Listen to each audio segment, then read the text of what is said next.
अस्सलाम वालेकुम। मेरी आवाज़ क्लियर आ रही है?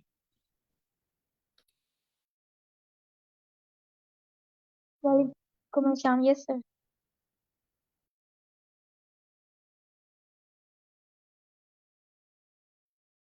सर अभी एक दो मिनट ठहर जाते हैं ताकि पार्टिसिपेंट्स आ जाएं।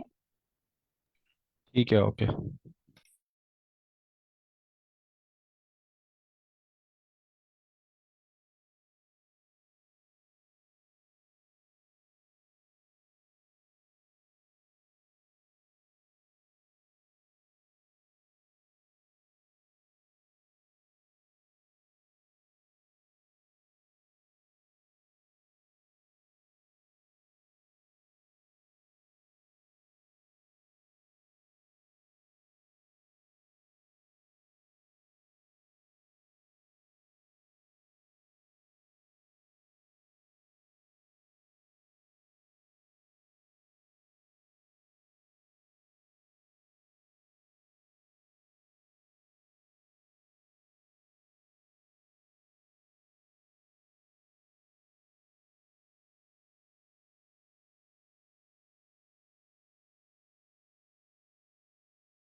अ, बस हम 2 मिनट में स्टार्ट करते हैं।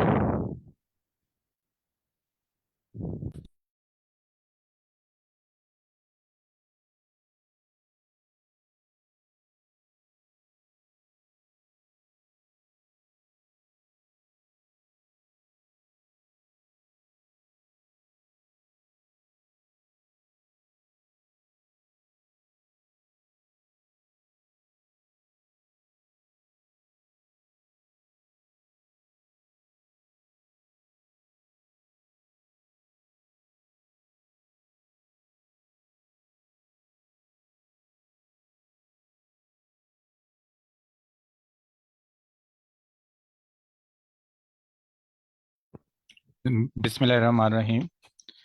अच्छा, हम लोग कवर कर रहे थे कॉन्ट में। बेसिकली आज कॉन्ट का डे है, तो आज मैं कवर करूँगा क्लास। तो हम बेसिकली कॉन्ट में कवर कर रहे थे डाटा एनालिसिस, जिसमें हमने कवर किया कि क्वार्टाइल्स क्या होते हैं, डाटा को कैसे सेट्स में रिप्रेजेंट किया जाता है, और उसमें हमारे पास मीडियन होते हैं, मॉड होते हैं, और एवरेज होती है, वेटेड एवरेज होती है।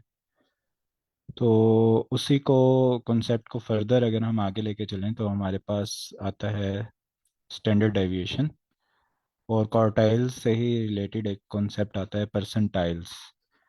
तो आज की क्लास में मैं कोशिश करूंगा कि स्टैंडर्ड डेविएशन के बेसिक कॉन्सेप्ट्स, फार्मूला जो बेसिक है इसका, कंपैरिजन कैसे करते हैं स्टैंडर्ड डेविएशंस की, और एडिशन का क्या इम्पैक्ट होता है, मल्टीप्लिकेशन का क्या इम्पैक्ट होता है, नॉर्मल डिस्ट्रीब्यूशन क्या होती है। तो ये चीज़ें मैं कोशिश करूंगा आज की क्लास में कवर करने की। उससे पहले ना, एक इशू चल रहा है वर्बल वोकैब के लिहाज से, तो उसको डिस्कस कर लेता हूँ 5-10 मिनट में, 5 मिनट में। हम लोग जो वोकेबलरी प्रिपेयर करते हैं ना बेसिकली, तो उसमें हमारे पास दो ऑथेंटिक सोर्सेज हैं। ठीक है। एक तो हमारे पास है तला उमर की वोकैब है लिस्ट। ठीक है। तला उमर की वोकैब लिस्ट है, जिसके को हम अगर देखें तो हमारे पास तकरीबन इसके 1544 वर्ड्स बनते हैं।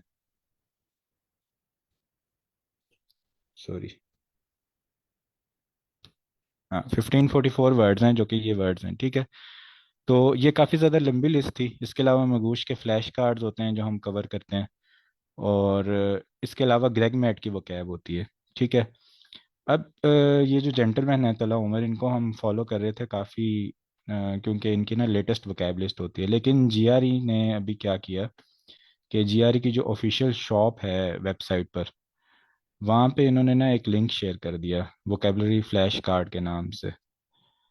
तो वोकेबलरी फ्लैश कार्ड के नाम से उन्होंने ये जब लिंक शेयर किया तो इन्होंने इसकी प्राइस रख दी $50। और जो तला उमर भाई हैं उन्होंने एक वीडियो बनाई यूट्यूब पे कि जीआरई की, क्योंकि अब वेबसाइट पे अपनी लिस्ट आ गई है, तो जो मेरी वोकेबलरी की लिस्ट है जिससे आप लोग प्रिपेयर कर रहे थे, वो अब मज़ीद जो है वैलिड नहीं है, वो अब इनवैलिड हो गई है, आउटडेटेड हो गई है। अगर आप उसको कवर कर रहे हैं 60 to 70% वो ठीक है, लेकिन 35 to 40% वो आउटडेटेड होगी। तो उसमें फिर हम मौके का फ़ायदा उठाते हैं पाकिस्तानी, हम कहते हैं कि आप हमारी पेड सब्सक्रिप्शन ले लें तो मैं आपको लिस्ट प्रोवाइड कर दूंगा, और अगर आप फ्री रहना चाहते हैं तो बस पुरानी लिस्ट से ही चलाते रहें काम। तो बेसिकली ईटीएस की ये अपनी सोर्स नहीं है क्वांट के लिए, जैसे ईटीएस ने अपनी वेबसाइट पे एक खान एकेडमी के नाम से लिंक शेयर किए हुए हैं क्वांट के बेसिक कॉन्सेप्ट्स के लिए। तो इस पे मैं सर्च कर रहा था 3-4 दिन से, तो सर जुल्फ़कार ने ये पॉइंट रेज किया था, और मैम एमन हैं स्लैक चैनल में, उन्होंने मैसेज किया था। तो इसमें मैं तब से ही सर्च कर रहा था। तो इसमें जो मुझे पता चला वो ये पता चला कि जो वोकेबलरी लिस्ट है ना, ये जीआरई की, ईटीएस की ऑफिशियल नहीं है, ये ब्रेनस्केप की है। कोई थर्ड पार्टी वेबसाइट है, जैसे मैनहट्टन है, मगूश है, इसी तरह ब्रेनस्केप है। ठीक है। और लोगों को लग रहा था कि इसके अंदर 2000 वर्ड्स हैं, लेकिन ऐसा नहीं है। 2000+ कार्ड्स हैं इसके अंदर, जो फ्लैश कार्ड्स बने हुए हैं। लेकिन इसके अंदर जो वर्ड्स हैं ना, वो हैं 850 वर्ड्स। ठीक है। 850 वर्ड्स के ना फ्लैश कार्ड उन्होंने मिक्स करके बनाए हुए हैं, यानी एक वर्ड की आप लिस्ट प्रिपेयर करते हैं 40 to 50 वर्ड्स की। उसके बाद फिर उसके क्विज क्वेश्चन आ जाते हैं कि एक वर्ड आपने याद किया, मिटिगेट टू रिड्यूस सम, कोई आप इफेक्ट कम कर रहे हैं कुछ, तो एक क्वेश्चन बना हुआ आ जाएगा किसी फर्दर 51 फ्लैश कार्ड पे या 52nd फ्लैश कार्ड पे, कि in your vocabulary words which word means this. तो इस तरह से वो 2000+ वर्ड्स बन जाते हैं। 850 वर्ड्स हैं इसमें, और तकरीबन 300+ वर्ड एलिमेंट्स हैं। वर्ड एलिमेंट से मुराद ये कि कोई किसी वर्ड से पहले हम ए लगा देते हैं, किसी से पहले एन लगा देते हैं, बाय लगा देते हैं, तो वो उस वर्ड के ऊपर क्या इफेक्ट करता है। बाय का मतलब होता है कि वो दो डबल उसका बन जाता है मीनिंग, ए से क्या हो जाता है, और इस तरह वो एलिमेंट्स हैं कि कोई वर्ड आ रहा है, आपने उसको डिसाइफर कैसे करना है। तो इस लिस्ट को फिर मैंने कंपाइल किया डिफरेंट सोर्सेज से, तो वो लिस्ट जो है ना, वो मैं आपको एक सेकंड दिखाता हूँ। अच्छा, इसमें जैसे ये तला उमर की लिस्ट बनी हुई थी एक्सेल शीट में, इसी तरह ही मैंने इन वर्ड्स को कंपाइल किया है। तो ये भी हमारे पास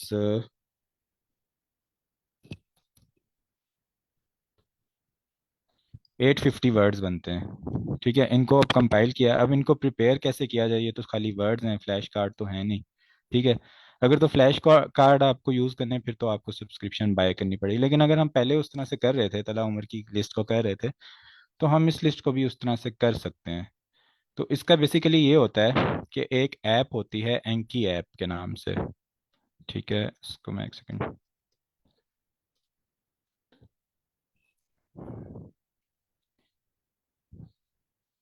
अच्छा, एंकी ऐप आपने अपने पास डाउनलोड कर लेनी है, गूगल में आप लिखें एंकी और डाउनलोड कर लें। ठीक है, फिर कोई भी लिस्ट को आप स्टार्ट करें शुरू से। ठीक है, एंकी ऐप में आपने एक डेक बना लिया, ठीक है, उस डेक का कोई भी नाम रख दिया। ठीक है, जैसे ये मैंने बनाए हुए हैं अपने डेक्स। इसके अंदर आप ऐड करें, तो यहाँ से आप अपना डेक सेलेक्ट कर लें कि आपने किस डेक में वो वर्ड ऐड करना है। ठीक है, फिर आप लिस्ट को शुरू से स्टार्ट कर दें। ठीक है। अब जैसे यहाँ पे टिमेरिटी की वर्ड है, तो मैं क्या करूँगा, मैं गूगल में सर्च करूँगा टिमेरिटी को। ठीक है, गूगल में इसको सर्च किया, और मैंने देखा कि अच्छा इसके मोर मीनिंग्स, मोर डेफिनेशंस पे जाऊंगा, देखूंगा कि एक से ज़्यादा मीनिंग तो नहीं है। अच्छा, जो ये लिखा हुआ है इसको पढ़ लिया एक बार, इसका मतलब समझ लिया, टिमेरिटी का मतलब बोल्डनेस है, ऑडेस्टी है। मजीद पढ़ा कि जीआरई के कौन से वर्ड और हैं जो इसमें आते हैं, जो मैं जैसे जैसे मैं स्टडी करता जाऊंगा मुझे पता चल जाएगा कि ये जो एफरंट्री है या फिर इम्प्यूडेंस है, इम्प्यूडेंट, ये भी जीआरई के वर्ड्स हैं। तो मैं इनको आपस में लिंक करूंगा कि जैसे इम्प्यूडेंट एक वर्ड है, इसी तरह टिमेरिटी उस सेंस में भी यूज़ होता है, और बोल्डनेस के सेंस में भी यूज़ होता है। ठीक है। तो इस तरह मैं क्या करूँगा कि एंकी ऐप में यहाँ पे वर्ड लिख दूंगा, और यहाँ पे लिख दूंगा इसका ये मीनिंग है, इस सेंस में यूज़ होता है, और इसको मैं ऐड कर दूंगा। ठीक है, जब मैं ऐड करूँगा, सॉरी, जब मैं ऐड करूँगा तो मेरे पास इस तरह से डेक में वो वर्ड आना शुरू हो जाएंगे। ठीक है, इनको मैं स्टडी कर रहा हूँ कि पे क्लिक करता हूँ, ये टेमेरिटी वर्ड फॉर एग्जांपल मैंने पहले ऐड किया था। अब मैं देखूंगा इसका क्या मीनिंग है, सोचूंगा जहन में, फिर अगर मैंने सोचा बोल्डनेस, अगर मैंने सही सोचा है तो मैं इसको इजी पे क्लिक कर दूंगा, फिर ये वर्ड मुझे 3 दिन बाद शो होगा।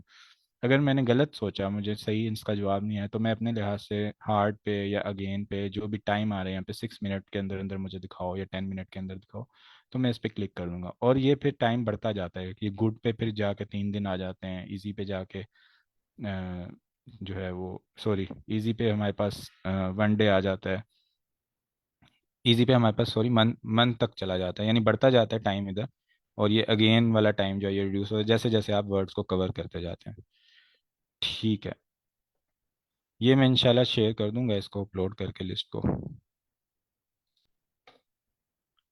अच्छा, अभी आज के लेक्चर की तरफ आते हैं, जो हमारा स्टैंडर्ड एविएशन का मेन लेक्चर था। जो अवेलेबल नहीं है पार्टिसिपेंट्स, वो रिकॉर्डिंग देख लीजिएगा। ठीक है।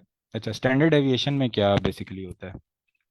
स्टैंडर्ड एविएशन का मतलब ये है कि हमारे पास कोई भी सेट है फॉर एग्जांपल, तो उसकी कोई भी वैल्यूज़ हैं हमारे पास, फॉर एग्जांपल मैं कहता हूँ मेरे पास वैल्यूज़ हैं 5, 5, 5, 5, 5। ठीक है, इनकी अगर मैंने स्टैंडर्ड डेविएशन कैलकुलेट करनी है, इन सब वैल्यूज़ की क्या स्टैंडर्ड डेविएशन है, ठीक है, तो वो किस तरह कैलकुलेट करता हूँ मैं? उसका फॉर्मूला होता है अंडर रूट ऑफ तमाम वैल्यू का मीन से डिफरेंस, यानी इसका मैं जो सेट है इसका मीन निकालूंगा, इसका मीन क्या है।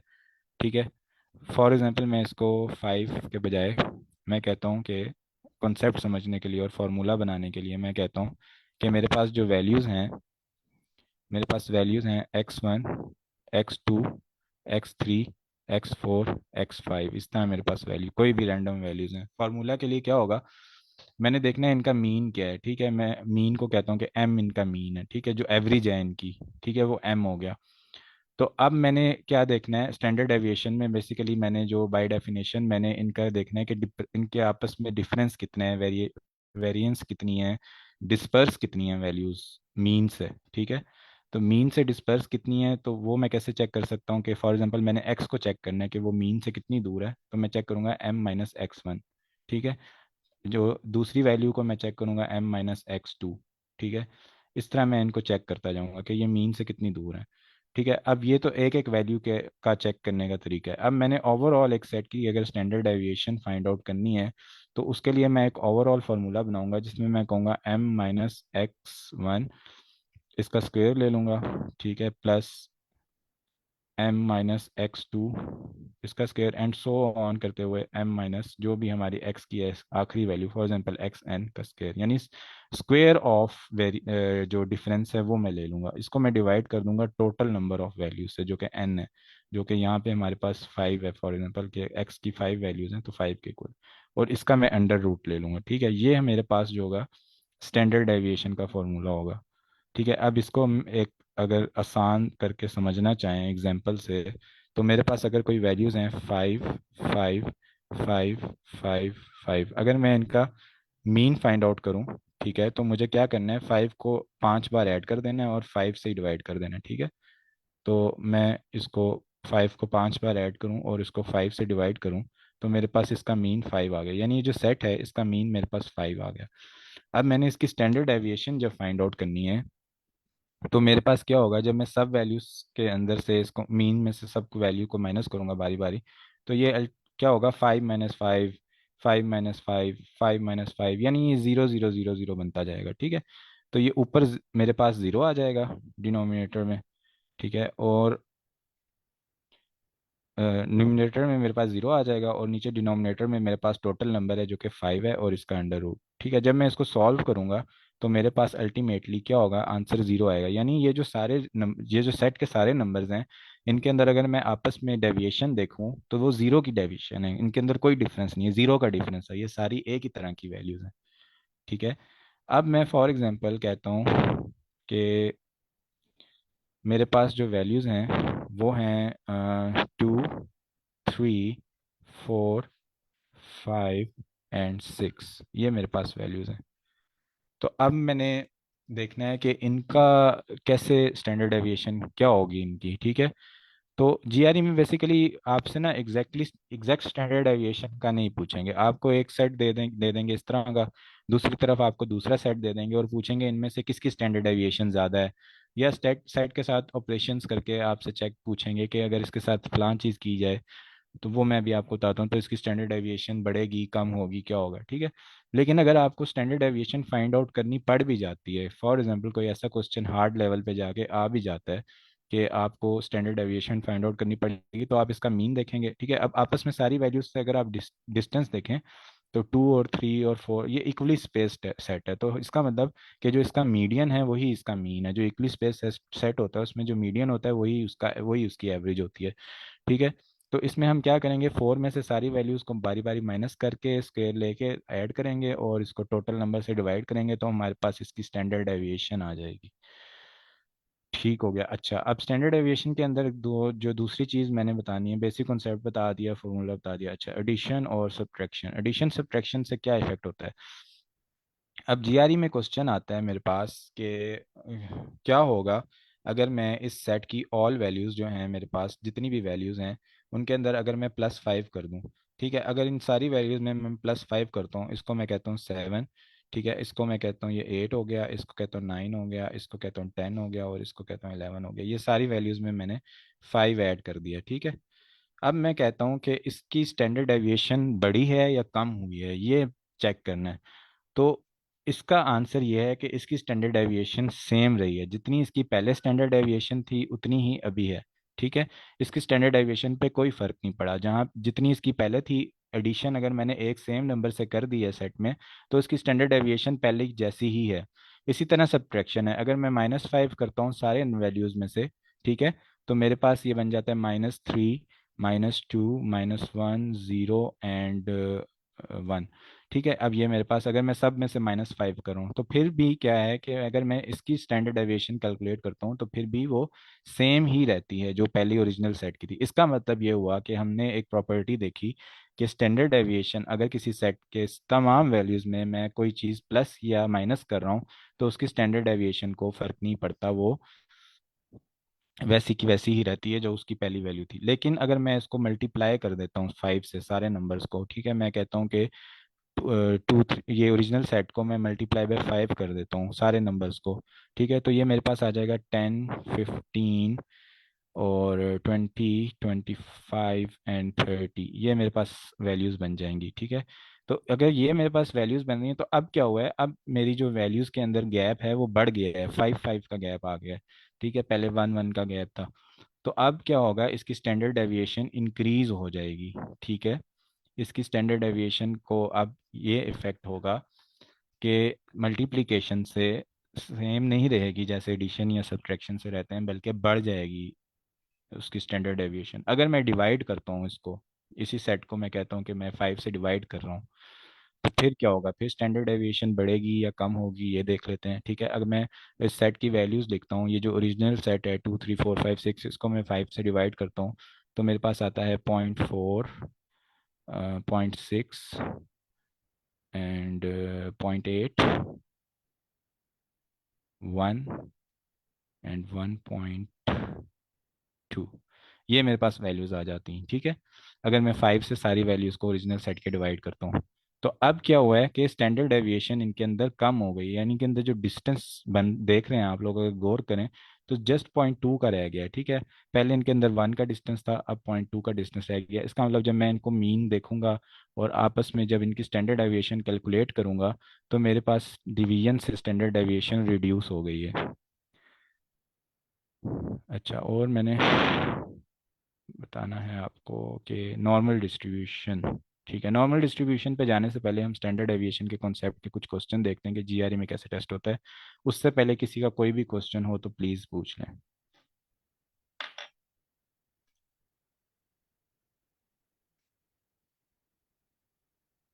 ठीक है, यानी किसी का कोई क्वेश्चन नहीं है, सबको पहले से ही आता है। अच्छा,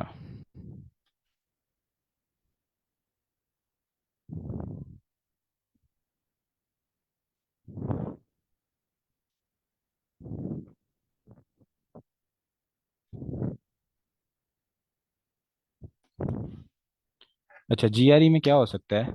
हमारे पास जीआरई में क्वेश्चन पूछा जा सकता है कि मेरे पास, ठीक है, अच्छा, जीआरई में पूछा जा सकता है कि हमारे पास एक ए में वैल्यू है, एक सेट है ए में क्वांटिटेटिव कंपैरिजन में जिसके अंदर वैल्यूज हैं 1 2 एंड 3, ठीक है।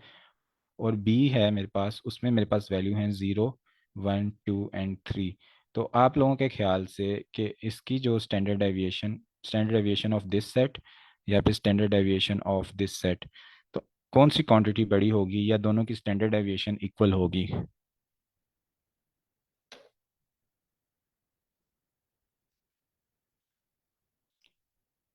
ए बड़ी होगी, ठीक है,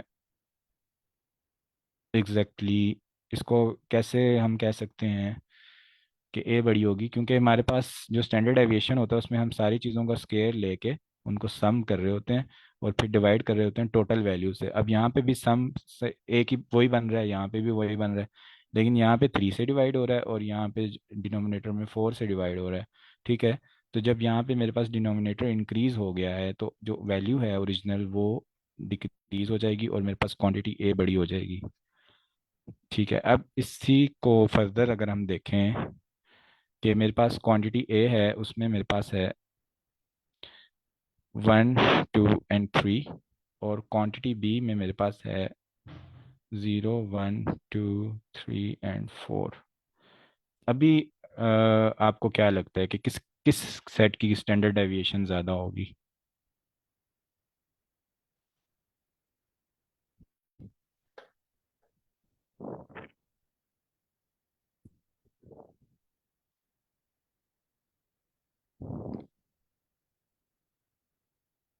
ए क्वांटिटी होगी इसमें या बी होगी?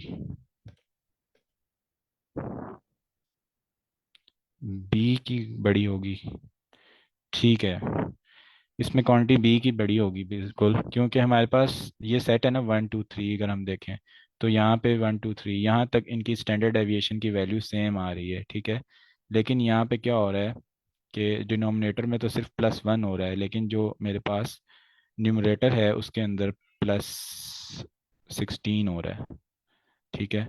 जिसकी वजह से क्या हो रहा है कि मेरे पास जो वैल्यू है वो बी की ग्रेटर जा रही है, ठीक है। इसमें यानी हमने सॉल्व पूरा नहीं करना, थोड़ा सा अपने पैटर्न बनाने की कोशिश करनी है।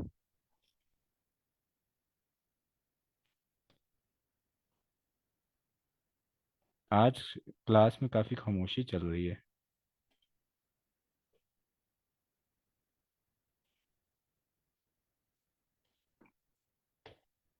अच्छा, अभी हम देखते हैं आगे, स्टैंडर्ड डेविएशन को, कॉन्सेप्ट को, थोड़ा सा एक दो क्वेश्चन देख लेते हैं।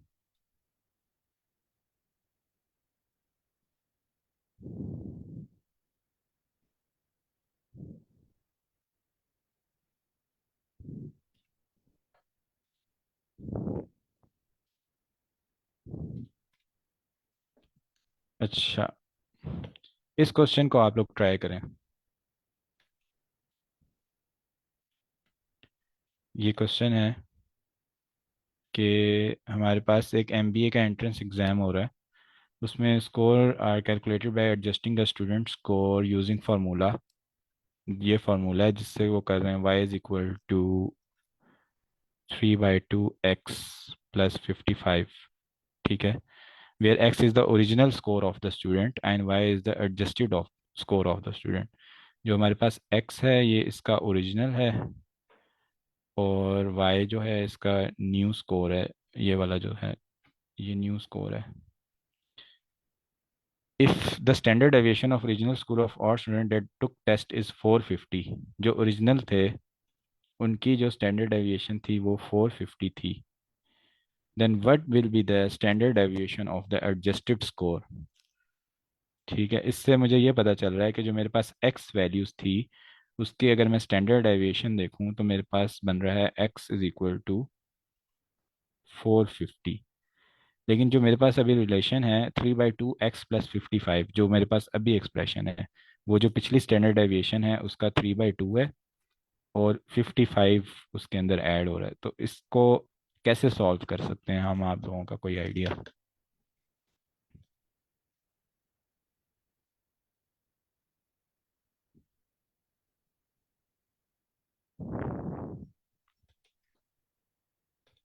अच्छा, इसको ऐसे सॉल्व किया जा सकता है। जी जी सर, आप बताना चाह रहे हैं? सर इसमें जो एक्स की वैल्यू है, ये वैल्यू है, ये तो स्टैंडर्ड डेविएशन दी है जो हमारे पास वाई है, वो फार्मूला में वैल्यू को दिया है। अच्छा, ये हमारे पास स्टैंडर्ड डेविएशन है 450। यही आप समझ लें कि एक्स की वैल्यू है। यहाँ पे जो इक्वेशन है ना, इसमें एक्स की यही वैल्यू है। ठीक है, क्योंकि हमने स्टैंडर्ड डेविएशन फाइंड आउट की है। तो जब टोटल सेट के ऊपर इफेक्ट आएगा ना, जो इंडिविजुअल वैल्यूज पे सब पे आ रहा है ना जो इफेक्ट, वही टोटल सेट पे आएगा। ठीक है, तो जो वाई की इंडिविजुअल वैल्यूज हैं, वो जब चेंज होंगी तो उनकी स्टैंडर्ड डेविएशन भी उसी लिहाज से चेंज होगी। तो इसी फार्मूले से आप जो है ना कैलकुलेट कर सकते हैं। और standard deviation x is equal to 450 है। और न्यू जो स्टैंडर्ड डेविएशन है ना, वो है y is equal to 3/2 x plus 55। तो अब आपको क्या, कैसे सॉल्व किया जा सकता है, आपका क्या आइडिया है?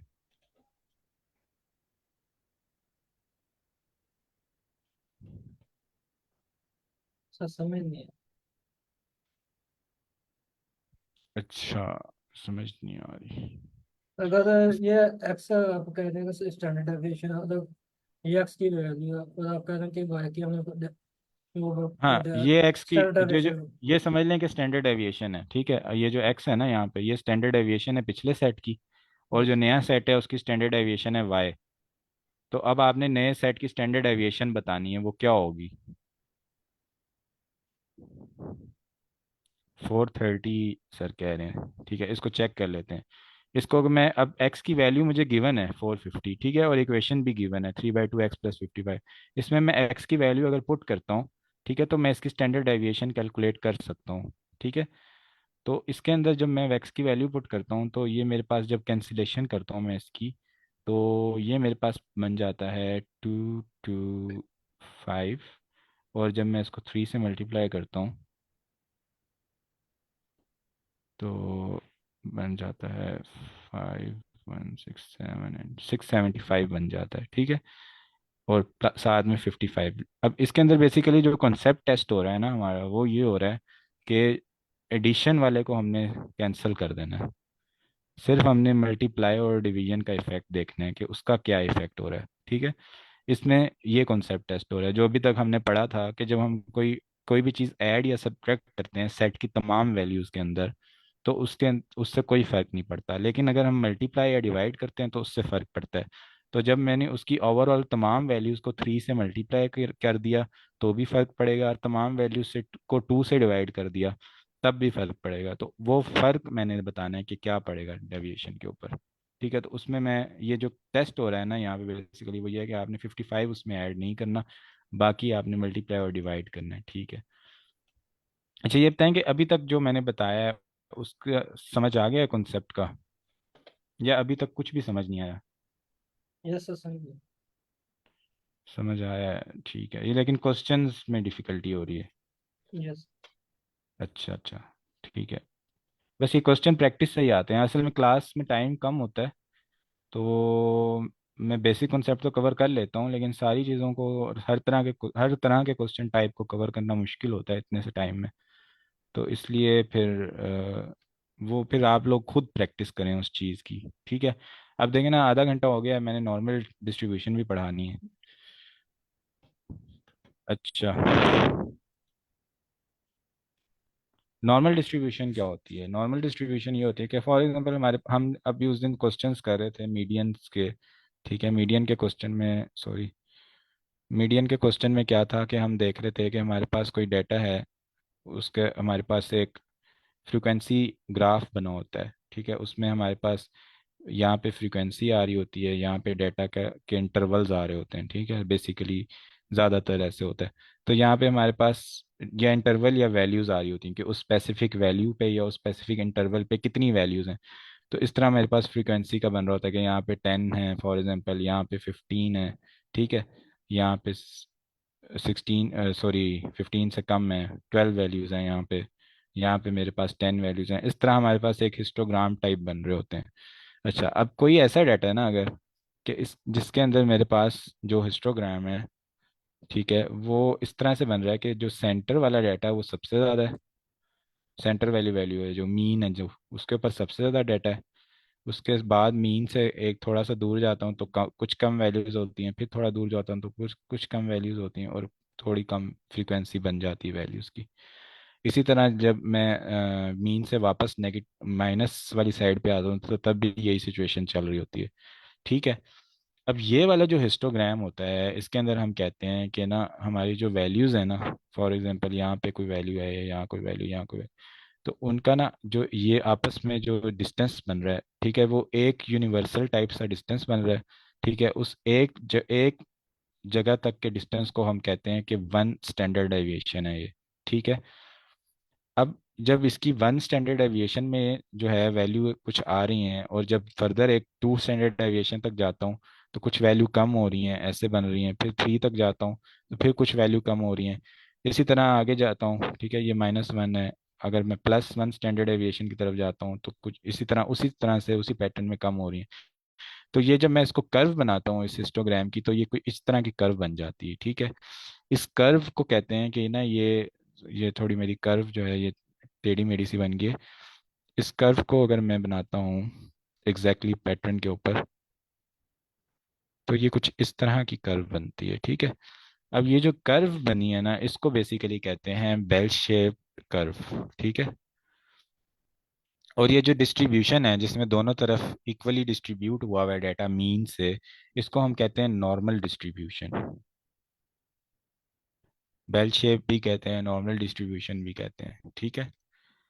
अच्छा, अब इसके अंदर जो है ना, लोगों का ये मानना है कि हमारे पास जो एक बेल शेप कर्व है, उसके नीचे जो सेंटर वाली वैल्यू होती है वो मीन है। और उसके बाद जब मैं एक स्टेप आगे जाता हूँ, 1 स्टैंडर्ड डेविएशन, 2 स्टेप पे जाता हूँ, 2 स्टैंडर्ड डेविएशन, और 3 स्टैंडर्ड डेविएशन।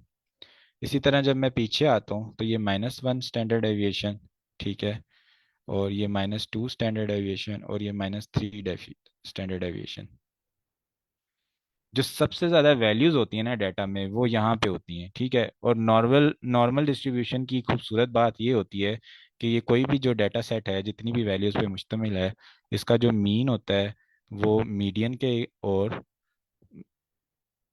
मीडियन, मीन और मोड, इसके तीनों चीज़ें इक्वल होती हैं। मोड से मुराद जो सबसे ज़्यादा वैल्यू हैं वो भी इसकी यहाँ पे होती हैं, क्योंकि सबसे ऊंचा कर्व यहीं पे बन रहा है, सबसे ज़्यादा अंडर एरिया जो है कर्व का वो यहीं बन रहा है। ठीक है। तो मोड भी इसका यही होता है, मीन भी इसका यही होता है, और इसका जो मीडियन होता है, जो इसकी सेंटर वैल्यू होती है, वो भी यही होती है। यानी इसको 50% हम कह सकते हैं कि वैल्यू इसकी यहाँ से पीछे है, और 50% वैल्यू इसकी यहाँ से आ गई है। यानी मीन भी यही है, मीडियन भी यही है, और मोड भी यही है। नॉर्मल डिस्ट्रीब्यूशन की ये खूबसूरत बात है। और हमारी लाइफ में ज़्यादातर नॉर्मल डिस्ट्रीब्यूशन चल रही होती है कि फॉर एग्जांपल आप 1,000 बंदे हैं, उनका डाटा कलेक्ट करते हैं उनकी हाइट्स का। ठीक है। तो उनकी हाइट्स का जब आप कर्व बनाएंगे तो वो close to bell shape curve बनेगी। और जितना ज़्यादा, फिर ये मज़े की बात होती है कि जितना ज़्यादा डाटा की वैल्यूज़ इंक्रीज करते जाएंगे, यानी 1,000 से 1 लाख वैल्यूज़ पे चले गए, तो उतनी स्मूथ कर्व बनेगी, उतनी अच्छी बेल शेप उसकी बनती जाएगी। ठीक है। अब इसके अंदर जो है ना, जीआरई में जो चीज़ टेस्ट होती है वो ये होती है कि जो प्रोबेबिलिटी है किसी भी चीज़ के होने की, फॉर एग्जांपल यहाँ पे मेरे पास 0 है, ठीक है, यहाँ पे -1 है। वैल यानी कोई सेट है जिसका, कोई इस तरह का सेट है जिसके अंदर इस तरह वैल्यूज है, -1, 0, 1 और 2। तो इसका मीन है 0, वो 0 यहाँ पे आ गया। ठीक है। -1 इधर आ गया, -2 इस तरह आ गया, सॉरी इसके अंदर अब -3 भी आप काउंट कर लें और 3 भी काउंट कर लें। ठीक है। इस तरह ये सेट है। तो इसका -3 यहाँ तक आ गया स्टैंडर्ड डेविएशंस। ठीक है। ये इसकी स्टैंडर्ड डेविएशंस बन रही हैं। अब ये तो छोटा सेट है। अगर ये बड़ा सेट है और इसके अंदर वैल्यूज काफ़ी ज़्यादा हैं, 1,000 वैल्यूज हैं, 500 वैल्यूज हैं, तो क्या हो रहा होगा, -2 की कई वैल्यूज आ रही होंगी। ठीक है। फिर -1 की कई वैल्यूज आ रही होंगी। फिर 0 की जो है ना सबसे ज़्यादा वैल्यूज होंगी, क्योंकि इसका मीडियन मोड, और ये सो मोड है इसका 0 है, 0 की सबसे ज़्यादा वैल्यूज होंगी। इस तरह 1 की कुछ वैल्यूज होंगी, 2 की, 3 की। ठीक है। तो जैसे जैसे आप जीरो से दूर जाते जाएंगे, तादाद और वैल्यू भी कम होती जाएगी। जीरो के बाद आप वन पे आए तो वन कुछ जीरो से कम होगा, टू पे आएंगे तो टू वन की भी टोटल अमाउंट से कुछ कम होगा, और थ्री उससे भी कम होगा। तो इसके लिए जो हम एक स्टैंडर्डाइज्ड यूज करते हैं ना, कि वो कितना कम होगा, वो हम ये यूज करते हैं कि ये जो टोटल वन स्टैंडर्ड डेविएशन है हमारी -1 से लेके +1 तक, इसके अंदर 68% वैल्यूज हैं। ठीक है। और उसके बाद हम ये कहते हैं कि जो हमारी -2 से लेके +2 स्टैंडर्ड डेविएशन तक है, उसके अंदर हमारे पास तकरीबन तकरीबन 96% वैल्यूज हैं।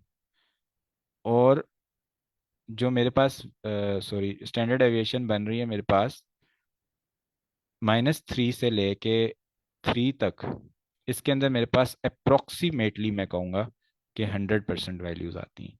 अप्रोक्सीमेटली यानी हम एग्जैक्टली नहीं कह सकते कि 100। कुछ वैल्यूज होंगी कि जो इससे बाहर निकल रही होंगी। ठीक है। यानी आप कह सकते हैं कि 99.99% वैल्यूज हमारी थ्री जो स्टैंडर्ड डेविएशंस हैं उनके अंदर आ रही होती है। ये क्यों मैं इसको कह रहे हैं अप्रोक्सीमेटली, कि जीआरई में आपसे पूछा जा सकता है कि एक सेट है, उसका मीन ये है, उसकी स्टैंडर्ड डेविएशन ये है, तो उसकी रेंज बताएं।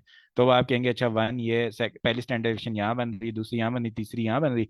तो आप क्या करेंगे, मैक्सिमम वैल्यू से मिनिमम वैल्यू माइनस करेंगे और कहेंगे इसकी ये रेंज है। लेकिन ऐसा नहीं कर सकते आप, क्योंकि 100% वैल्यूज इसमें नहीं है। तो रेंज वाले जो क्वेश्चन अगर पूछ रहे हैं तो उसका आंसर डी होगा। हम डिटरमिन नहीं कर सकते क्या रेंज है, कितनी वैल्यूज से बाहर जा रही है, मुझे नहीं पता। ठीक है। अब इसके लिए क्या होता है, एक प्रोबेबिलिटी डिस्ट्रीब्यूशन इसके अंदर कर देते हैं, या फिर डेटा सेट की डिस्ट्रीब्यूशन जैसे मैंने किए थे नीचे करके बताइए परसेंटेज। इसको अगर मैंने प्रोबेबिलिटी के फॉर्म में लिखना हो तो प्रोबेबिलिटी हम बाद में पढ़ेंगे, लेकिन ये 0.68 लिख सकता हूँ। टोटल को प्रोबेबिलिटी होती है ना, वन होती है। ठीक है। 100% भी कहते हैं इसको और वन भी कहते हैं, कि टोटल प्रोबेबिलिटी चीज़ों की ये होती है। तो इसको मैं लिख सकता हूँ कि ये 0.96 है, और इसको मैं ये लिख सकता हूँ कि ये पॉइंट, सॉरी पॉइंट नहीं, फिर ये वन बन गया टोटल सारों में। अच्छा, अब इसके लिए जो ग्राफ के अंदर स्पेसिफिक एरिया के अंदर जो मैं डिस्ट्रीब्यूशन करता हूँ ना, वो जो है स्टैंडर्डाइज्ड डिस्ट्रीब्यूशन है, जो कि एक स्टैंडर्ड बना हुआ है। ये बना हुआ है कि 34% वैल्यूज जो है ना वो इस एरिया के अंदर होती हैं। 34% वैल्यू जो है वो इस एरिया के अंदर होती हैं। ठीक है। 14% वैल्यूज इस एरिया के अंदर होती हैं, 14% वैल्यू इस एरिया के अंदर होती हैं, और 2% वैल्यू इस एरिया के अंदर होती हैं, और 2% इसके अंदर होती हैं। ये हमने रट्टा लगा लेना कि 34 34, 14 14 और 2 2। ठीक है। अब मुझे कोई एक क्वेश्चन कैसे पूछा जा सकता है कि एक सेट है जिसका मीन है 5 और जिसकी स्टैंडर्ड डेविएशन मेरे पास है 2। ठीक है। तो मुझसे पूछा जा सकता है कि इसकी ना जो वैल्यूज हैं 3 से 3, इसके स्टैंडर्ड डेविएशन देखूंगा ना, तो मैं देखूंगा सेंटर में 5 है, स्टैंडर्ड डेविएशन 2 है। तो वन डेविएशन दूर 3 होगा, फिर टू डेविएशन दूर 1 हो जाएगा, और फिर यहाँ पे क्या हो जाएगा, माइनस, सॉरी -1 हो जाएगा। ठीक है। इसी तरह यहाँ पे 7 हो जाएगा, यहाँ पे 9 हो जाएगा, और यहाँ 11। ये इस तरह से इसकी स्टैंडर्ड डेविएशंस बनेगी।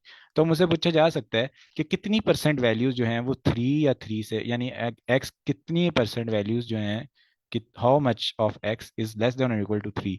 तो मैं देख सकता हूँ कि अच्छा यहाँ तक इसकी जो वैल्यूज है ना वो बन रही है 50%। ठीक है। यहाँ से यहाँ तक बन रही है 34%। तो मैं 50% में से 34% माइनस कर दूंगा, तो मैं बता सकता हूँ कि अच्छा 3 से नीचे कितनी वैल्यूज हैं। यहाँ फिर मैं इन सबको ऐड कर दूं कि ये यहाँ से यहाँ तक मेरे पास 2% वैल्यूज हैं, 2% वैल्यूज हैं, उससे आगे 14% वैल्यूज हैं। ठीक है। तो मैं इनको आपस में ऐड करके बता सकता हूँ कि अच्छा 3 तक कितनी वैल्यूज होंगी। इस बात की समझ आई है? ये थोड़ा सा डिफिकल्ट कॉन्सेप्ट है, बोरिंग सा टीडियस सा कॉन्सेप्ट है, तो इसकी समझ आ गई है? यस। ठीक है, गुड। अच्छा, अब स्टैंडर्ड एविएशन के अंदर एक और चीज़ होती है, क्या रह गया है एंड पे, परसेंटाइल्स होते हैं। ठीक है। अब परसेंटाइल को ना इससे लिंक किया जाता है जीआरई में, स्टैंडर्ड एविएशन से कैसे लिंक किया जाता है। परसेंटाइल पहले मैं बता देता हूँ, हमने क्वार्टाइल पढ़े थे। ठीक है। क्वार्टाइल में क्या होता है कि हमारे पास कोई भी वैल्यूज होती है ना, उनको 4 हिस्सों में डिवाइड कर देते हैं। कैसे डिवाइड करते हैं, पहले मीडियन निकाल लेते हैं पूरे सेट का, फिर जो बाकी बचा उसका मीडियन निकाल लिया, और जो इधर बचा उसका मीडियन निकाल लिया। ठीक है, इधर मैं कहता हूँ ये क्वार्टाइल 1 है, ये Q2 है, और ये Q3 है। इस तरह मैं ना डाटा को डिवाइड कर लेता हूँ क्वार्टाइल्स में। जब मैंने परसेंटाइल में किसी भी डाटा को डिवाइड करना है, तो इसका मतलब ये है कि मैं उस डाटा के 100 हिस्से कर देता हूँ। जैसे क्वार्टाइल में 4 हिस्से किए थे ना, इसके मैं 100 हिस्से करता हूँ डाटा के कोई भी। और 100 हिस्से आप तभी करेंगे कि आपकी जो डाटा की वैल्यूज हैं वो कम से कम 100 हों, 1000 हों। बड़े डाटा होता है ना जो 2000 हों, 500 हों, इस तरह बड़े डाटा को आप 100 हिस्सों में डिवाइड करें तो बात भी है। अगर 20 वैल्यूज टोटल हैं, उनको अब आप 100 हिस्सों में डिवाइड कर रहे हैं, तो उसका फिर मज़ा नहीं है सेट को डील करने का। ठीक है। अच्छा, अब इसमें क्या है, परसेंटाइल में, परसेंटाइल में ये होता है कि मेरे पास परसेंटेज जो होती है ना, वो तो शुरू होती है 1% से लेके 100% तक। टोटल जो परसेंटेज 100 की रेंज तक आ रही होती है। वैसे तो 101%, 102% भी होता है, लेकिन जनरली हम कहते हैं कि परसेंटेज जो होती है 1 से लेके 100% तक जाती है। लेकिन जो परसेंटाइल होती है वो हमारी जाती है 0 से लेके 99 तक। ठीक है। अगर अगर कोई बंदा 0 परसेंटाइल पे है, 0th परसेंटाइल पे, इसका मतलब ये है कि वो, फॉर एग्जांपल मैं कहता हूँ कि मेरे पास एक डाटा है जिसके अंदर वैल्यूज हैं 1, 2, 3, 4 and so on up till 1000। तो अगर मैं कहूँ कि 1 कौन से परसेंटाइल पे है, तो जो मेरे पास 1 है वो किस तरह मैं बताऊंगा कौन से परसेंटाइल। परसेंटाइल का मतलब ये होता है कि वो जो वैल्यू है परसेंटाइल की, वो कितनी वैल्यूज से ग्रेटर है, कितनी वैल्यू से आगे आ रही है, उससे पीछे छोटी कितनी वैल्यू है।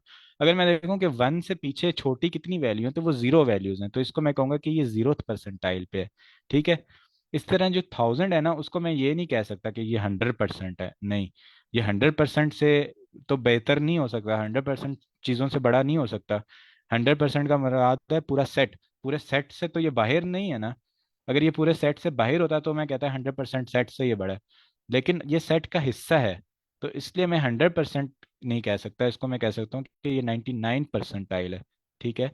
99 परसेंटाइल का मतलब ये है कि ये 99% वैल्यू से बेहतर है। ठीक है। अब जीआरई के अंदर क्या होता है, मजे की बात, स्कोर जो हमारा होता है परसेंटाइल में कैलकुलेट होता है। अब फॉर एग्जांपल स्कोर है हमारे पास 340। ठीक है। अगर आपने 340 में से 340 पूरे ले लिए, तो इसका मतलब ये नहीं है कि आपने 100 परसेंटाइल ले लिए, नहीं, आपने लिए हैं 99 परसेंटाइल। यानी दुनिया के अंदर 99% लोगों से आपने अच्छा स्कोर लिया। इस तरह काउंट में 170 से अगर आपने 170 ले लिए, तो इसका मतलब आपने 99 परसेंटाइल लिया है, 99% लोगों से अच्छा स्कोर ले लिया, 100% से अच्छा नहीं लिया, क्योंकि 100% में तो आप खुद भी हैं। ठीक है। आप अपने आप से अच्छा तो नहीं लिया ना आपने। ठीक है। तो इसके अंदर क्या होता है जीआरई के अंदर, कि हमारे पास अगर 170 टोटल स्कोर है, उसमें से अगर आपका स्कोर आया है 165। ठीक है। अब अगर मैंने परसेंटाइल देखनी है, तो मैं ऐसे नहीं देख सकता कि मैं कहूँ कि वन, वैसे परसेंटेज तो हम ऐसे कैलकुलेट करते हैं कि 165 डिवाइड बाई 170 मल्टीप्लाई बाई 100। इस तरह मुझे पता चल जाता है कि 165 जो है ना वो 175 का कितना परसेंट है। लेकिन परसेंटाइल में ऐसे नहीं होता। परसेंटाइल में क्या होता है कि आप देखते हैं कि अगर 165 स्कोर है, तो कितने परसेंट लोगों से, हो सकता है 88% लोगों से बेहतर हो सकता है सिर्फ 2% लोगों से बेहतर हो। ठीक है। हो सकता है कि 50% लोग जो हैं वो 164 स्कोर ले लेते हो। ठीक है। और आपका 50th परसेंटाइल पे है, यानी आपने 50% लोगों से अच्छा लिया। यानी परसेंटाइल को हम कोई एग्जैक्टली इस तरह से कैलकुलेट नहीं करते, हम डाटा की सारी वैल्यूज को देखते हैं और फिर उससे परसेंटाइल पता चलती है जब उसको 100 वैल्यूज में डिवाइड करते हैं। अच्छा, व्हाट अबाउट 3 और 4 इन दिस डाटा। अच्छा, 3 और 4 कैसे का क्या होगा अब इस डाटा के अंदर, जो डाटा हमारे पास था, एक सेकेंड। अब इसके अंदर 1000 वैल्यूज हैं। ठीक है। अब मैं देख लूंगा कि एक परसेंटाइल का स्टेप कितना है, यानी एक परसेंटाइल के अंदर कितनी वैल्यूज आ रही हैं। ठीक है। फॉर एग्जाम्पल मैंने सर शाम का सवाल है कि 3 का क्या होगा। ठीक है। 3 को मैं ये नहीं कहूंगा कि ये 2nd परसेंटाइल है। ठीक है। 3 को मैं क्या कहूंगा कि ये कौन सी परसेंटाइल है, कि मैं टोटल वैल्यूज देखूंगा, 1000 टोटल वैल्यूज हैं। ठीक है। इसको मैं डिवाइड करूंगा 100 से। ठीक है। तो जब मैं 100 से डिवाइड करता हूँ तो मेरे पास आ जाता है 10। ठीक है। तो इसका मतलब ये है कि 10 वैल्यूज जो हैं मेरी, वो एक परसेंटाइल बना रही हैं। ठीक है। यानी 1 से लेके 10 तक मेरे पास जो है वो 0th परसेंटाइल होगी। फिर 11 से लेके 20 तक मेरे पास फर्स्ट परसेंटाइल होगी। फिर 21 से 30 तक मेरे पास सेकंड परसेंटाइल होगी। और जब मैं पहुंचूंगा 9990 से लेके 1000 तक, इस जगह पे जब मैं पहुंच जाऊंगा चलते चलते, तो ये मेरे पास बन जाएगी 99th परसेंटाइल। यानी ये वाली वैल्यूज मेरे पास 99 परसेंटाइल में, सॉरी 9 एक एक्स्ट्रा हो गया, 990 से लेके 1000 तक जो मेरे पास वैल्यूज होंगी 99th परसेंटाइल में होंगी। ठीक है। ओके सर इरशाम, आपको क्लियर हो गया?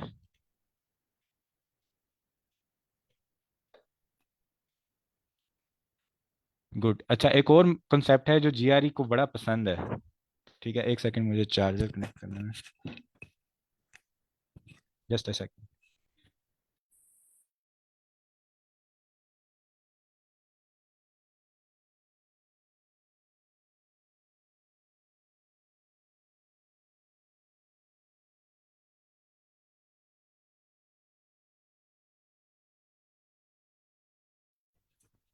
ओके, एक और कॉन्सेप्ट है इसमें जो जीआरई को बहुत ही ज़्यादा पसंद है। ठीक है, वो कॉन्सेप्ट क्या है कि अभी आप देखें ना, एक कर्व दे देंगे आपको वो, कि ये बेल शेप कर्व है। ठीक है, और इसके अंदर यहाँ पे हमारे पास 50% बन रहा है। ठीक है, यहाँ पे 2% बन रहा है मेरे पास, और 2 + 14 यहाँ 16% बन रहा है। 16 + 30, ये 34 है यहाँ तक, 16 + 34 50 यहाँ बन रहा है। 84 बन रहा है इधर, और इधर बन रहा है मेरे पास 98, और इधर बन रहा है 100। ठीक है, इस तरह आपको परसेंटेज होती हैं शुरू से, जब आप देखें ना जीरो से अगर देखें, तो ये यही हमारी परसेंटाइल्स होती हैं। ठीक है, कि 50 परसेंटाइल पे ये वैल्यू है जो मीन है, 84th परसेंटाइल पे ये वैल्यू है 98। अब जीआरई क्या करता है हमसे, जो हमसे वो ट्रिक करने की कोशिश करता है, वो ये करता है कि हमसे कहता है कि अच्छा फॉर एग्जांपल यहाँ पे हमारे पास एक ग्राफ है जिसमें यहाँ पे है मेरे पास 70th परसेंटाइल, और यहाँ पे मेरे पास है 80th परसेंटाइल। ठीक है, और यहाँ पे मेरे पास वैल्यू है 100, और यहाँ पे मेरे पास वैल्यू है 200। तो अब वो कह रहा है कि 75th परसेंटाइल जो है उसकी वैल्यू जो है वो हमारे पास क्या होगी। ठीक है, अब देख, अगर मैं देखूं, ठीक है, अब वो क्या करेगा, आपको एक क्वांटिटी ए में कहेगा कि 75th परसेंटाइल। ठीक है, और क्वांटिटी बी में वो आपको कहेगा कि 150। ठीक है, तो अगर आप देखें यहाँ पे, तो अगर तो ये लीनियर सेट है ना, कि एक लाइन में चल रहा है, तो फिर तो इसका आंसर होना चाहिए सी। ठीक है, क्योंकि 80 और 70 का दरमियान है 75, और 100 और 200 का दरमियान है 150। ठीक है, तो 75th परसेंटाइल पे 150 एग्जैक्टली आना चाहिए। लेकिन ये हमारे पास लीनियर सेट नहीं है, ये हमारे पास है नॉर्मल डिस्ट्रीब्यूशन। ठीक है, नॉर्मल डिस्ट्रीब्यूशन है, तो मेरे पास क्या होता है नॉर्मल डिस्ट्रीब्यूशन में, अगर मैं इसको ग्राफ को एक्सटेंड करूं, असली वाला जो पूरा ग्राफ है वो अगर देखूं, तो मेरे पास अगर यहाँ पे 50 है, ठीक है, तो मेरा ग्राफ कुछ यूं बन रहा होता है। ठीक है, इस तरह से बन रहा होता है। तो अब यहाँ पे अगर इसको मैं इस जगह पे आऊं, ठीक है, और इस जगह पे जूम कर लूं, ठीक है, तो मैं ये कह सकता हूँ कि मेरे पास ना कुछ इस तरह की शेप बन रही है, ऐसे। यहाँ पे मेरे पास आ रहा है 70, यहाँ पे मेरे पास आ रहा है 80, और इसके बीच में आ रहा है 75th परसेंटाइल, और यहाँ पे वैल्यू आ रही है 100, और यहाँ पे आ रही है 200। ठीक है, सॉरी ये परसेंटाइल यहाँ पे नहीं आ रहा, यहाँ पे वैल्यू आ रही है 150 इसके सेंटर में। ठीक है, अब मुझे देखना है कि इसका जो हाफ परसेंटाइल है वो कहाँ आ रहा है। वो मैं कैसे देखूंगा, कि अगर आप देखें ना, ये जो मिड है ना, इसकी तरफ एरिया ज़्यादा है। ठीक है, और जैसे जैसे दूर जाते जाते हैं एरिया कम होता जाता है। ठीक है, इसका मतलब जो मेरे पास परसेंटाइल का हाफ बनेगा, वो एग्जैक्टली इन दोनों लाइनों का हाफ नहीं होगा, बल्कि वो थोड़ा सेंटर की तरफ बनेगा, 75th परसेंटाइल। ठीक है, सेंटर के करीब होगा, क्योंकि यहाँ एरिया ज़्यादा है कर्व के नीचे, और यहाँ एरिया कम है। तो जब मेरे पास क्वांटिटी ए और बी का कंपैरिजन है, जिसमें मेरे पास मिड वैल्यू बताई गई है कि 150 है, ठीक है, और 75th परसेंटाइल जो है वो उससे कंपेयर करना है मैंने, तो इसमें आपके ख्याल से क्या होगा, क्वांटिटी ए ग्रेटर होगी या बी ग्रेटर होगी?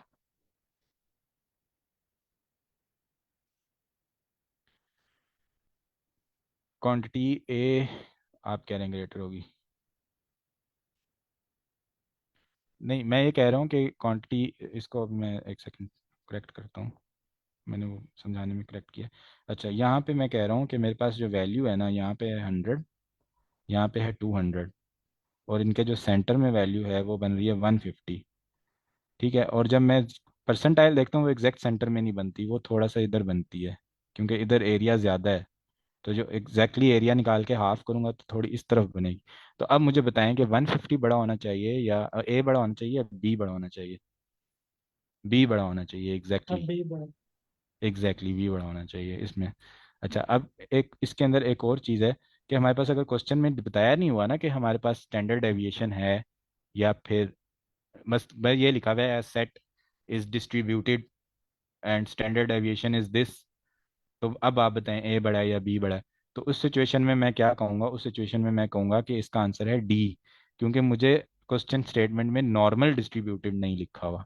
नॉर्मल, अगर नॉर्मल डिस्ट्रीब्यूटेड लिखा हुआ है तब मैं इनकी परसेंटेज को रिलेट कर सकता हूँ कि सेट यूं आ रहा होगा।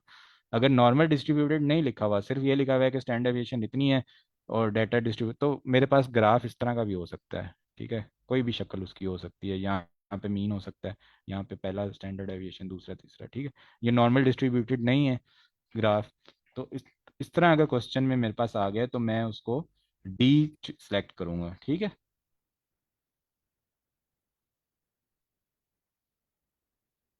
कैसे आ सकता है ये मैं आपको क्वेश्चन भी दिखाता हूँ। ये बड़ा जीआरई को पसंद है इस तरह से ट्रिक करना, क्योंकि ये जो स्टैंडर्ड डेविएशन है ना, नॉर्मल डेविएशन, इस कंसेप्ट को समझने से लोग भागते हैं। ठीक है, अच्छा ये अब क्वेश्चन है, इसका आंसर ट्राई करें कि क्या होगा।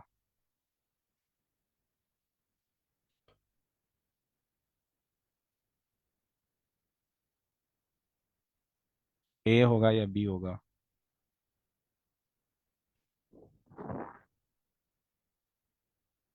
यानी मैं कहता हूँ, थोड़ा सा मैं समझा भी देता हूँ, यहाँ पे 50 है। ठीक है, और यहाँ पे 60th परसेंटाइल है। 50th परसेंटाइल पे मेरे पास वैल्यू है 60, 60th परसेंटाइल पे वैल्यू है 70, और इनके एग्जैक्ट दरमियान में मेरे पास वैल्यू है 65। और कर्व मेरे पास जो है नॉर्मल डिस्ट्रीब्यूशन के लिहाज से ऐसी बनती है, तो यहाँ पे बनेगी मेरे पास 55th परसेंटाइल। तो मैं कह सकता हूँ कि जो 55th परसेंटाइल है वो बड़ी है, लेकिन इस क्वेश्चन में मेरे पास ये नहीं बताया गया कि नॉर्मल डिस्ट्रीब्यूशन। ठीक है, नॉर्मल डिस्ट्रीब्यूशन का लफ्ज़ यूज़ नहीं हुआ हुआ, तो मुझे नहीं पता कि इस तरह की कर्व है कि नहीं। ठीक है, कर्व हो सकता है ऐसी हो, कर्व हो सकता है कि ऐसी हो, मुझे नहीं पता। तो इसलिए मैं इसका आंसर चूज करूंगा डी। लेकिन अगर यहाँ पे एक वर्ड आ जाए नॉर्मल, तो फिर मेरे पास क्वांटिटी ए ग्रेटर हो जाएगी, क्योंकि 55th परसेंटाइल मिड के करीब होगी और 65 नंबर इन दोनों के दरमियान में मिड से दूर बन रहा होगा। ठीक है, अच्छा अब मज़ीद क्वेश्चंस भी हैं लेकिन टाइम शॉर्ट है, 5 मिनट रह गए हैं। कोई ओवरऑल आपका क्वेश्चन हो अभी तक किसी भी कॉन्सेप्ट के लिहाज से तो पूछ लें। अच्छा, एक मेरा ना वोकेबलरी के लिहाज से सजेशन है, आज पार्टिसिपेंट भी कम है, तो अच्छा, जब आप वोकेबलरी याद कर रहे हैं ना, तो वोकेबलरी भूल जाती है बंदे को। ठीक है, तो उसमें अब मैंने जैसे दोबारा से वर्ड्स याद करने हैं, मैं तो शुक्र मना के बैठा हुआ था। 2000 वर्ड मैंने याद किए हुए थे, तला उमर की लिस्ट और उसके अलावा बैरन और पता नहीं क्या क्या। लेकिन अब मैं भी जीरो पे आ गया हूँ, क्योंकि नई लिस्ट आ गई है, मुझे भी याद करनी है।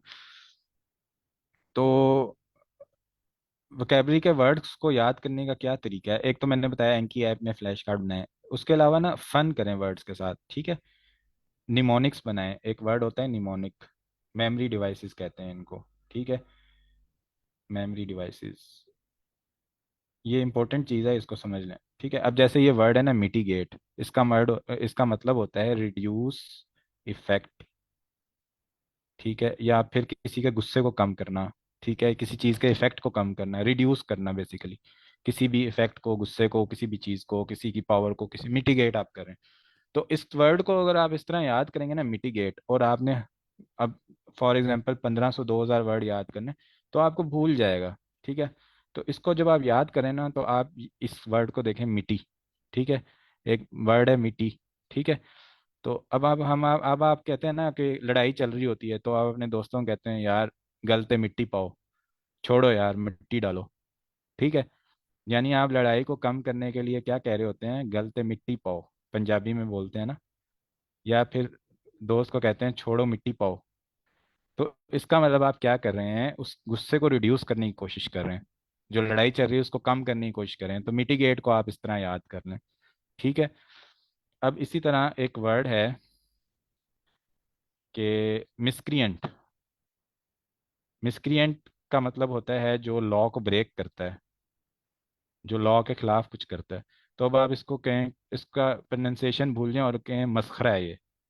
मसखरा है, चला वो शरारतें कर रहा है, चलाकें कर रहा है और लॉ को ब्रेक कर रहा है, इसको इस तरह याद कर लें। ठीक है। अब इसी तरह एक वर्ड है हमारे पास जिसका जो वर्ड है मिलिटेट, जो अभी नई लिस्ट में मैंने देखा है। तो ये वर्ड मुझे याद नहीं हो रहा था, मैंने एक दिन याद किया, अगले दिन मुझे भूल गया, क्योंकि इसका वर्ड थोड़ा कंफ्यूजिंग, मतलब इसका कंफ्यूजिंग का याद हुआ। इसका मतलब है कि आप किसी चीज़ को अपोज कर रहे हैं लेकिन बड़ी पावर के साथ अपोज कर रहे हैं, किसी चीज़ को कम कर रहे हैं, किसी चीज़ के अंदर हिंडर कर रहे हैं लेकिन विद पावर, गुस्से में, फोर्स। ठीक है, हिंडर विद पावर। तो इसको मैंने फिर पहले जब याद किया तो मुझे मिलिटेट जो है ना वो इसी तरह याद आ गया कि आप अपोज कर रहे हैं बस, विद पावर मुझे याद नहीं हो रहा था। तो मैंने इसको क्या किया, इसको निमोनिक बनाने के लिए मैंने इसको दो हिस्सों में डिवाइड कर दिया। मैंने कह दिया कि एक तो ये मिटिगेट है, ठीक है, जो कि चीज़ के इफेक्ट को कम कर रहा है, अपोज कर रहा है। और दूसरा ये जो है ना मिलिटेंट। मैंने कहा कि ये दो वर्ड्स मिलके इस वर्ड को बना रहे हैं, मिलिटेंट और मिटिगेट। अब मिलिटेंट बंदा क्या होता है, फोर्सफुली कोई काम करता है। ठीक है। जैसे वो मिलिट्री वाले सोल्जर होते हैं ना, जबरदस्ती कोई काम कराते हैं विद पावर, फोर्स। और मिटिगेट क्या होता है कि जो किसी चीज़ के इफेक्ट को कम कर रहा है।